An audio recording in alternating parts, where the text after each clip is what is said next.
যারা ছিলেন তারাই বেঁচে ছিলেন এবং তারপর থেকে আবার এই পৃথিবীর শুরুয়াত। তাই বলা হয় নূহ আলাইহিস সালামকে দ্বিতীয় আদম। তো যাই হোক, সেই নূহ আলাইহিস সালামের নৌকা যখন ভাসতে ভাসতে যখন ওই বন্যা শেষ হলো, তখন আস্তে আস্তে নিচে নামতে নামতে এক জায়গায় থেমে গিয়েছিল। আমরা জানি অনেকে হয়তো কোন জায়গায় থেমে গিয়েছিল। তো এখন বাচ্চাদের কাছ থেকে শুনবো নূহ আলাইহিস সালামের নৌকা কোন পাহাড়ে দাঁড়িয়েছিল। হযরত নূহ আলাইহিস সালামের নৌকা জুতি পাহাড়ের উপর দাঁড়িয়েছিল। মাশাআল্লাহ। হযরত মুসা আলাইহিস সালাম কে ছিলেন?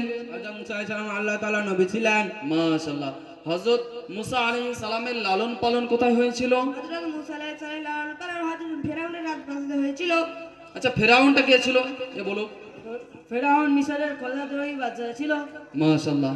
যে বয়সের বাচ্চারা আজ মঞ্চে দাঁড়িয়ে রয়েছে, এদের উপরে অনেকে আছে নামাজ ফরজ হয়ে গেছে, বেশিরভাগ এমন মনে হচ্ছে এদের উপরে নামাজ ফরজ হয়ে গেছে। যে জিনিসটা ফরজ হুকুম সেটা শেখাটাও ফরজ।